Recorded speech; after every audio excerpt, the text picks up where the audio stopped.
Hi guys, how are you all. जैसा कि हमने अपनी लास्ट वीडियोज़ के अंदर पार्टीज़ के बारे में डिस्कशन की थी, नेगोशिएबल इंस्ट्रूमेंट की, जैसे कि मेकर कौन है, ड्रॉवर, होल्डर, एक्सेप्टर, इंडोर्सर या पेई कौन है, इन सभी के बारे में हमने एक डिटेल डिस्कशन की थी अपनी पिछली वीडियो के अंदर।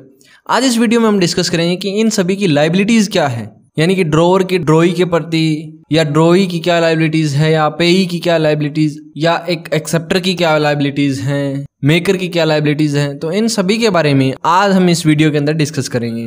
एक नेगोशिएबल इंस्ट्रूमेंट्स की पार्टी के रिगार्डिंग जो प्रोविजंस हैं वो नेगोशिएबल इंस्ट्रूमेंट एक्ट 1881 के सेक्शन 30 से लेकर के 32 एंड 35 से लेकर के 42 में प्रोवाइड किए गए हैं, जिनको आज हम इस वीडियो में डिस्कस करेंगे डिटेल में। तो चलिए इनको देखते हैं कि कौन से पार्टी की क्या लाइबिलिटीज़ हैं, वो अपनी लाइबिलिटी को किस तरह से परफॉर्म करती है, या वो किस तरह से एक लाइबिलिटी के थ्रू बाउंड होती है।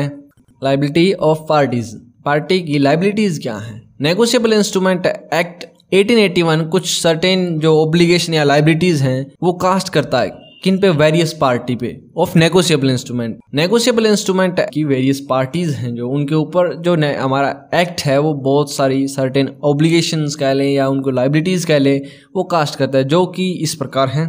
पहली लाइबिलिटी जो कि हमारे सेक्शन 30 में प्रोवाइड की गई है वो है liability of the drawer of a bill और चेक, यानी कि चेक या जो बिल है उसके ड्रॉवर की लाइबिलिटी क्या है। तो यहाँ पर इसके रिगार्डिंग सेक्शन 30 क्या कहता है। सेक्शन 30 कहता है कि जो ड्रॉवर है वो बिल ऑफ एक्सचेंज और चेक का वो बाउंड है in case of a dishonour by the drawee या एक्सेप्टर, यानी कि चेक के केस के अंदर तो ड्रॉवी है और बिल ऑफ एक्सचेंज के केस में एक्सेप्टर उसका। तो इस केस में अगर जो बिल है या चेक है वो डिसऑनर हो जाता है उनके द्वारा, तो यहाँ पर जो ड्रॉवर है उसकी लाइबिलिटी क्या है, टू कंपनसेट करने की, किसको, जो होल्डर को, यानी कि जो होल्डर है उस बिल या चेक का उसको। परंतु यहाँ पे कंडीशन भी दी गई है कि एक due notice of dishonour has been given to और receive by the drawer as hereinafter provided. इसमें क्या कहा गया है कि जो डिसऑनर हुआ है उसका एक नोटिस है वो ड्रॉवर को दिया हुआ होना चाहिए या फिर उसके द्वारा रिसीव किया हुआ हो, जो कि हमारे इस एक्ट में प्रोवाइड किया गया है। सेकंड है ये जो liability of drawer of bill, bill का जो ड्रॉवर है उसकी लाइबिलिटी किस तरह की है। तो यहाँ पर जो बिल ऑफ एक्सचेंज का जो ड्रॉवर है उसकी लाइबिलिटी वो क्या है, प्राइमरी लाइबल होता है। अनटिल कब तक वो प्राइमरी लाइबल होता है, जब तक कि जो बिल है वो ड्रॉवी के द्वारा एक्सेप्ट नहीं होता, यानी कि जब ड्रॉवी ने उस बिल को एक्सेप्ट कर लिया तो उसकी एक्सेप्टेंस के बाद में है वो एक्सेप्टर है वो प्राइमरी लाइबल हो जाएगा, और ऐसे केस के अंदर जो ड्रॉवर है उसकी लाइबिलिटी वो क्या हो जाएगी, सेकेंडरी। तो ऐसे केस में हम कह सकते हैं कि जो ड्रॉवर है उसकी लाइबिलिटी है can be put in the term of the following two propositions. इन फॉलोइंग जो प्रोपोजिशन उनकी टर्म के अंदर हम उसको पुट कर सकते हैं एक ड्रॉवर की लाइबिलिटी को। फर्स्ट क्या है, by drawing on issuing a bill engage that it shall be accepted and paid by the drawee according to its apparent tenure, यानी कि यहाँ पर ड्रॉवर किस लिए लाइबल होता है कि वो एक ऐसी एंगेजमेंट के अंदर आ जाता है, एंगेज हो जाता है कि जो उसका बिल है वो एक्सेप्टेड होगा या फिर पेड किसके द्वारा किया जाएगा, ड्रॉवी के द्वारा। कैसे होगा, according to its apparent tenure, यानी कि जो बिल के ऊपर उसका अपीरेंट टेन्योर है उसके अकॉर्डिंग उसको पे किया जाएगा। सेकंड क्या कहता है, that if it is dishonoured, अगर ये डिसऑनर्ड होता है either by the non acceptance और बाय द नॉन पेमेंट, तो ऐसे केस के अंदर जो होल्डर है उस बिल का वो कंपनसेट होगा, और उसके बाद में अगर कोई इंडोर्सर है जो कि कंपेल किया गया है टू पे करने के लिए उस लॉस को जो कि सफर्ड किसको हुआ है, होल्डर को, उसके लिए वो लाइबल होगा ड्रॉवर। परंतु यहाँ पर क्या है कि जो नोटिस है डिसऑनर का वो उसको दिया जाना चाहिए या उसके द्वारा रिसीव किया हुआ होना चाहिए। अगर उसको नोटिस नहीं मिला है डिसऑनर का ड्रॉवर को बिल ऑफ एक्सचेंज के, तो ऐसे केस के अंदर उसकी कोई लाइबिलिटी नहीं बनती। उसको लाइबल ठहराने के लिए यहाँ पे नोटिस देना या उसके द्वारा रिसीव करना नेसेसरी है। अब नेक्स्ट क्या है, नेक्स्ट है liability of a drawer of cheque. एक चेक के ड्रॉवर की लाइबिलिटी क्या है, तो यहाँ पर अगर एक चेक डिसऑनर होता है तो यहाँ पर ड्रॉवर की लाइबिलिटी है उस होल्डर को कंपनसेट करने की, परंतु यहाँ पे फिर वही कंडीशन कि उसके पास एक नोटिस है उस डिसऑनर का वो रिसीव होना चाहिए। फिर भी यहाँ पर एक डिफरेंस है किन के बीच में, जो liability of a drawer of bill और चेक का जो ड्रॉवर है उनके बीच में। लाइबिलिटी क्या है कि यहाँ पर जो ड्रॉवर है चेक का वो प्राइमरी लाइबल होता है न कि सेकेंडरी लाइबल। यह इसलिए है क्योंकि जो होल्डर ऑफ द बिल है वो शो कर सकता है एक्सेप्टर को, बट चेक का जो होल्डर होता है उसकी जो बैंकर के खिलाफ कोई रेमेडी नहीं होती, उसकी remedy only and only against होती है ड्रॉवर के खिलाफ जिसने उस चेक को ड्रॉ किया है। और ड्रॉवर को यहाँ पर लायबल करने के लिए उस बिल या चेक के ऊपर ये एक असेंशियल कंडीशन क्या है कि एक ड्यू नोटिस है उस डिसऑनर का, वो उसको दिया जाना चाहिए या उसके द्वारा रिसीव किया जाना चाहिए, otherwise he will be discharge from his liability. अगर वहां पर नोटिस नहीं दिया जाता तो ऐसे केस के अंदर ड्रॉवर को लायबल नहीं ठहराया जा सकता। अब नेक्स्ट लायबिलिटी आती है ड्रॉवी की of a cheque. Drawee means banker. तो यहाँ पर चेक केस के अंदर बैंकर की क्या लायबिलिटी है? अभी हमने तो डिस्कस किया था कि ड्रॉवी बैंकर है, यानी कि वो लायबल नहीं होता डिसऑनर के केस में, बट यहाँ पे सिचुएशन है वो थोड़ी अलग है। यहाँ पर ड्रॉवी की जो चेक के केस में क्या लायबिलिटी है उसके रिगार्डिंग हमारा प्रोविजन है जो सेक्शन 31 के अंदर क्या कहता है कि एक ड्रॉवी है वो चेक का, अगर उसके पास सफिशिएंट फंड है ड्रॉवर का उसके हैंड में एंड प्रॉपरली एप्लीकेबल है वो पेमेंट के लिए उस चेक की, तो उसको वो चेक है वो मस्ट पे करना चाहिए जब उसके द्वारा वो होल्डर के द्वारा रिक्वायर किया जाता है उसको पे करने के लिए। अगर वो ऐसा करने में डिफॉल्ट करता है तो ऐसे केस के अंदर उसे ड्रॉवर को कंपनसेट करना चाहिए। किसके लिए? अगर कोई लॉस डैमेज उस डिफॉल्ट की वजह से उसे हुआ है तो यहाँ पर जो ड्रॉवी की लायबिलिटी है वो ड्रॉवर के प्रति होती है, यानी कि वो ड्रॉवर को कंपनसेट करेगा अगर वो उस पेमेंट को करने में कोई डिफॉल्ट करता है। तो ये हमारी जो ड्रॉवी की लायबिलिटी थी वो चेक के केस के अंदर थी। अब हमारी नेक्स्ट लायबिलिटी आती है। नेक्स्ट लायबिलिटी किसकी है? Maker of the notes and acceptor of the bill. इसके रिगार्डिंग प्रोविजन हमारे सेक्शन 32 नेगोशिएबल इंस्ट्रूमेंट एक्ट 1881 के अंदर प्रोवाइड किए गए हैं। उसमें क्या कहा गया है?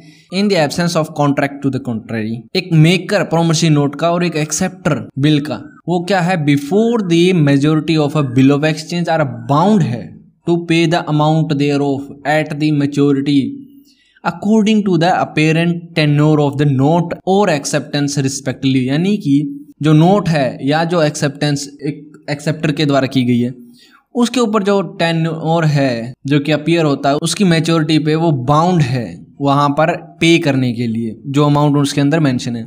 एंड जो एक्सेप्टर है बिल ऑफ एक्सचेंज का वो at and after the maturity, यानी कि मेच्योरिटी पर या मेच्योरिटी के बाद में वो बाउंड है टू पे करने के लिए क्या वो अमाउंट, किसको? होल्डर को। होल्डर को कब? ऑन डिमांड, यानी कि होल्डर की डिमांड के ऊपर जो एक्सेप्टर है बिल ऑफ एक्सचेंज का वो बाउंड है वो अमाउंट पे करने के लिए एट और after the majority of a bill. अब यहाँ पे क्या है कि ऐसी जो पेमेंट है जो हमने अभी अभी डिस्कशन की है ऊपर, उसका डिफॉल्ट करता है कौन? मेकर या एक्सेप्टर। तो वो ऐसे केस के अंदर कंपनसेट करने के लिए बाउंड है किसको? एक पार्टी को जो कि नोट या बिल की है। किस लिए वो कंपनसेट करेगा? वो कंपनसेट करेगा कि उस जो डिफॉल्ट की वजह से उसे कोई लॉस हुआ है, डैमेज हुआ है, तो ऐसे केस के अंदर वो उस पार्टी को कंपनसेट करेगा। ये लायबिलिटी थी हमारी maker of note and acceptor of a bill की, जो कि सेक्शन 32 में प्रोवाइड की गई थी।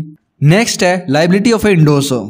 सेक्शन 35 नेगोशिएबल इंस्ट्रूमेंट एक्ट का क्या कहता है कि in the absence of a contract to contrary, whoever जो कोई भी इंडोर्स करता है या डिलीवर करता है एक नेगोशिएबल इंस्ट्रूमेंट को बिफोर मेच्योरिटी, मेच्योरिटी से पहले उसको डिलीवर करता है या इंडोर्स करता है विदाउट एक्सप्रेसली एक्सक्लूडिंग और making condition is one liability, यानी कि उसने एक्सप्रेसली उसके अंदर एक्सक्लूड नहीं किया है या मेक नहीं किया अपनी लायबिलिटी के बारे में कोई कंडीशंस, तो इन सच इंस्ट्रूमेंट, ऐसे इंस्ट्रूमेंट के अंदर वो है बाउंड होगा उसके द्वारा किसको? टू एवरी सब्सिक्वेंट होल्डर को, जितने भी बाद में होल्डर आएंगे उनके प्रति वो बाउंड होगा। कब होगा वो बाउंड? वो ड्रॉवी के द्वारा डिसऑनर के केस में वो बाउंड होगा। और एक्सेप्टर और मेकर है उनकी क्या ड्यूटी है? टू कंपनसेट करने की, किसको?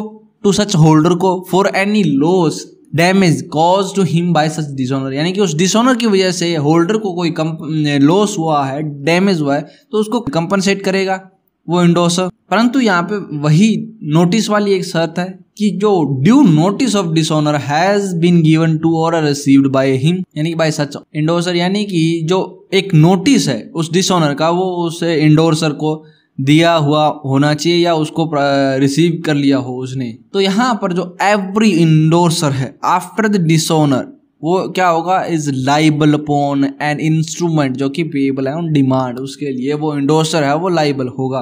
तो यहाँ पर जो एक जो इंडोर्सर है वो बाय इंडोर्सिंग के थ्रू है ना एक उस इंस्ट्रूमेंट को वो एक गारंटी देता है उन सब्सिक्वेंट पार्टीज को कि जो इंस्ट्रूमेंट है वो शैल बी पेड होगा ऑन इट्स मैच्योरिटी, एंड अगर वो डिसऑनर होता है तो he shall be liable to any subsequent party for the loss caused to him.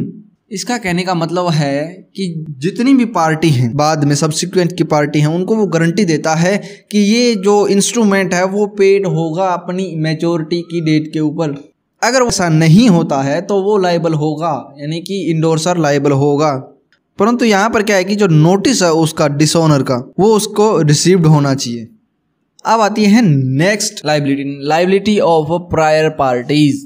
इसमें हमारा सेक्शन 36 क्या कहता है? 36 कहता है कि जब तक कि कोई इंस्ट्रूमेंट ड्यूली सेटिस्फाई नहीं होता तो ऐसे केस के अंदर जो प्रायर पार्टीज होती है नेगोशिएबल इंस्ट्रूमेंट की वो लाइबल होती है toward the holder in due course, यानी कि जो होल्डर इन ड्यू कोर्स है उसके प्रति वो जितनी भी प्रायर पार्टीज हैं वो लाइबल होंगी। होल्डर इन ड्यू कोर्स कौन है वो हमने अपनी पिछली वीडियोस के अंदर हमने डिस्कस किया है, जो कि ऊपर आप आई बटन में जाकर के देख सकते हो या हमारे चैनल की प्लेलिस्ट पर जाकर के देख सकते हो, जिसमें नेगोशिएबल इंस्ट्रूमेंट एक्ट के रिगार्डिंग पूरी प्लेलिस्ट अपलोड की गई है। तो यहाँ पर प्रायर पार्टीज में कौन कौन इंक्लूड है? मेकर, ड्रॉवर, एक्सेप्टर या ऑल जितने भी इंटरवेनिंग एंडोर्सर हैं वो सभी इसके अंदर प्रायर पार्टीज के अंदर इंक्लूड किए जाते हैं।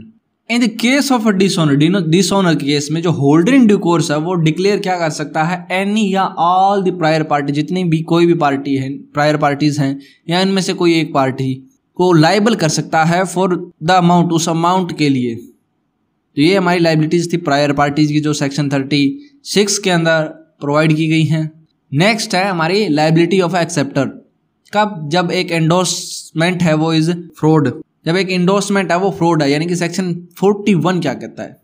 एक acceptor of a bill of exchange जो कि हैज ऑलरेडी इंडोर्स्ड कर चुका है बिल को is not relieved from the liability, उसको लाइबिलिटी से रिलीव्ड नहीं किया जा सकता even if such endorsement is fraud, भले ही वो जो एंडोर्समेंट है वो फ्रॉड हो, उसके बावजूद भी वहां पर उस एक्सेप्टर को है वो रिलीव्ड नहीं किया जा सकता। दिस इज सो इवन, ये ऐसा तब भी होगा यदि वो जानता हो या उसके पास एक रीजन है क्या बिलीव करने का कि that the endorsement was fraud, वो एंडोर्समेंट थी वो फ्रॉड थी जब उसने एक्सेप्ट किया उस बिल को, यानी कि जब उसने उस बिल को एक्सेप्ट किया उस टाइम उसे पता था या उसके पास कोई रीजन था या विश्वास करने का कि जो एंडोर्समेंट है वो फ्रॉड थी, तो ऐसे केस के अंदर भी उसकी लाइबिलिटी होगी। नेक्स्ट लाइबिलिटी है एक्सेप्टर्स की। जब एक बिल वो ड्रॉन होता है इन फिक्टिशियस, यानी कि एक एक्सेप्टर है बिल ऑफ एक्सचेंज का जो कि ड्रॉ करता है एक बिल को इन फिक्टिशियस नेम के अंदर, जो कि पेबल होगा टू द ड्रॉवर्स ऑर्डर, यानी कि ड्रॉवर के ऑर्डर के ऊपर वो पेबल होगा, तो वो क्या होगा? विल बी लाइबल होगा टू पे any holder in due course, यानी कि कोई भी होल्डर इन ड्यू कोर्स है उसको पे करने के लिए वो लाइबल होगा। ही और शी, यानी कि कोई भी है वो विल नॉट बी रिलीव्ड नहीं होगा from such liability by reason that such name is fictitious, यानी कि उस लाइबिलिटी से उसे कोई भी रिलीव नहीं मिलेगी इस वजह से कि वो नेम था जो फिक्टिशियस था। तो ये थे आज की हमारी इस वीडियो के topics, liability of the parties to the negotiable instrument. इस वीडियो में हमने इन लाइबिलिटीज के बारे में डिटेल में डिस्कशन की। आई होप कि अब आपका इस टॉपिक के रिगार्डिंग कोई डाउट नहीं रहा है, आपको एक एक चीज इसमें क्लियर हो गई है। अगर आपको ये वीडियो अच्छी लगी है तो इसे अपने दोस्तों के साथ शेयर करें ताकि उनके भी डाउट्स हैं वो क्लियर हो जाएं, और इस चैनल को सब्सक्राइब कर लें ऐसी ही मोर वीडियो पाने के लिए, और नोटिफिकेशन बेल दबा लें ताकि जब भी नई वीडियो अपलोड हो तो उसका नोटिफिकेशन आपको मिल जाए और आप किसी भी तरह की कोई वीडियो या अपडेट मिस ना करें। Thanks for watching video, keep learning.